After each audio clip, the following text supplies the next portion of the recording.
Well, Matty Rue is the perfect example of someone with plenty of hard work, dedication and eagerness to learn, and the rewards that it can bring. I caught up with the man they call Kanga at Club Menangle tonight.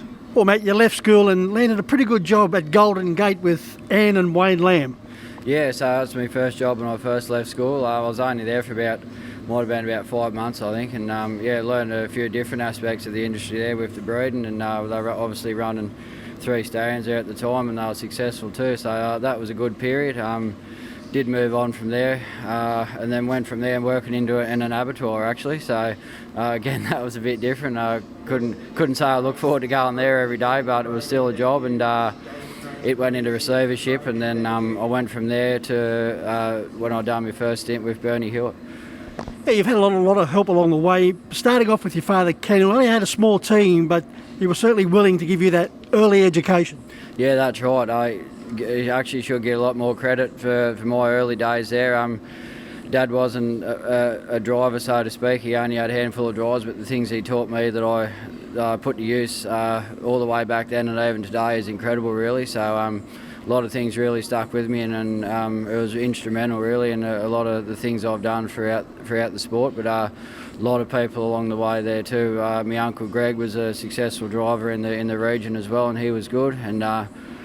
But my driving career really sort of took off when I did move to Bathurst and working underneath Bernie Hewitt. Actually, it took me from being okay around the bush to it took me to a whole new level. Yeah. Yeah, the Hurst family and also Peter Trevor Jones, both at Bathurst, were keen to take up your talents as well. Yeah, that's for sure. First of all, with the Hurst family, Nathan and Kevin always were supporting me, but one season there early in the year, Nathan had a nasty fall and broke a shoulder, so I was doing a majority of their driving, and we had a good bit of success, and again it just gave me the confidence to drive nice horses and learn how to drive better class horses. So they were great, and Peter, even to this day, still drive for Pete. We've had a good run over the years, some nice horses there, and one of them's still going, old Beats, and there he was racing back probably when I nearly first started driving with Pete. But no, we've had a good deal of success, and one thing about Pete's horses, they race good all the time. So. But you also had a stint of racing in the Northern Hemisphere, so Todd McCarthy now in that position you were in. What was your experience like? Yeah, well, I went over working for Noel. I was there for 4.5 months. I didn't really go, obviously, I didn't have the sort of recognition as sort of Todd and them do to go over there, be a reinsman, so to speak, but I went over there more for the training side. It was great. I did drive while I was out, about 29 drives. Didn't get a winner at about 4 seconds and 3/3, so I got close, but it was great. And one thing I do want to say is that what Andrew has achieved over there is just unbelievable. It's so cutthroat, the industry there, and really, if you're not in the top 4 or 5 reinsmen at each track, you don't really get a chance. So what Andrew's done to break in and do what he's done, and as well as Dexter, and it won't take Todd long either. So what the 3 of them have done it's incredible. Matty, let's turn the clock back 7 years to April 2013. You rock up, drive your first Group 1 winner with Let Us Rock Them in the feature 2-year-old event.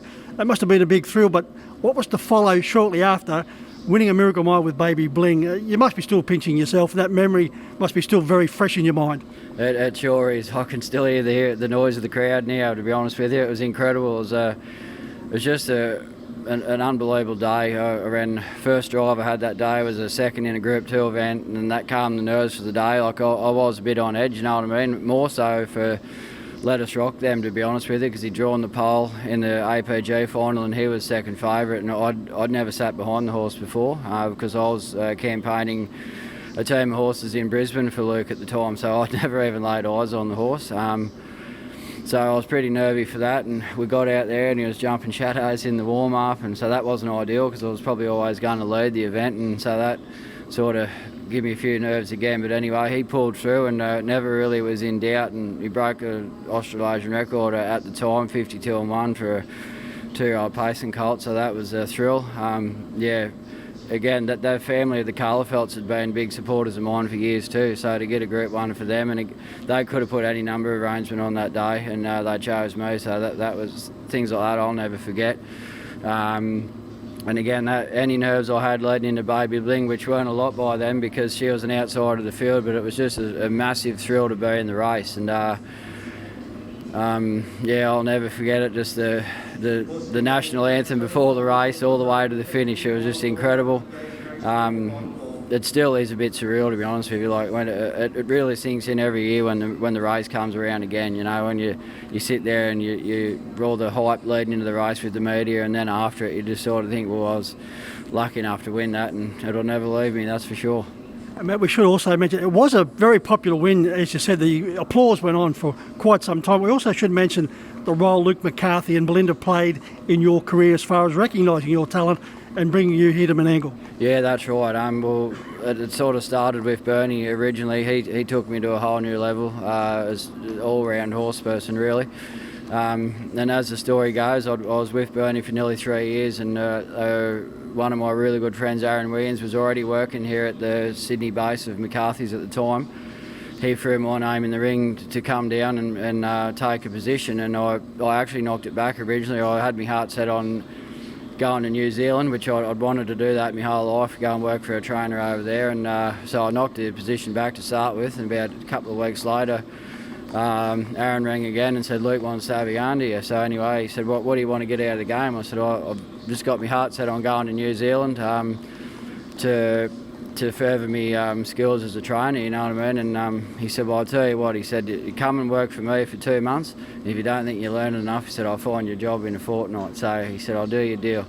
So righto, and within a couple of weeks I was down here, and it took off immediately. So I was only there for 6 days, and first drive here on a Saturday night on a little horse called I'm Hoodwinked that Belinda owned, and he won, and then he won again the next Saturday. So really hit the ground running, which was important for my confidence and also Luke's clients to have faith in me to put me on, and it really just snowballed from there on. And yeah, it's probably 3 years I'll never forget. It was a massive crest of a wave, and I see young drivers down here now going through similar things, and I'm really happy for them because I know how important it was for me. There's a very special horse in your stable, Matt, that was originally going to be named probably Phil, but had a name change. Yeah, that's right. So, well, 408 is the horse, obviously. We got him into the stable as a 2-year-old. He'd been broken in and had one prep, and the week I received the horse, of course, the Australian cricketer Philip Hughes was tragically killed in a game of cricket, believe it or not. There, the ball hit him in a bad spot, and yeah, hopefully that never happens again. There was a shock in that, and so we named him Phil. I'm an avid cricket fan. I love it, and therefore, when it came time to name the horse, I called Tony Pace.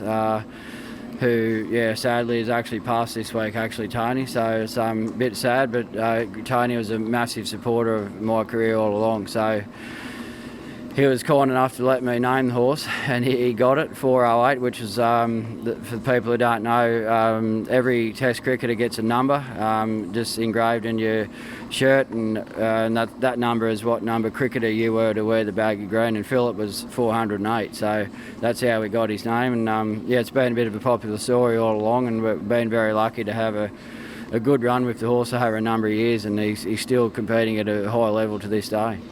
Well, Matt, you've been putting plenty of runs on the board. Let's hope it continues as far as your career is concerned, and thanks for joining us on Club Menangle TV. Thank you very much.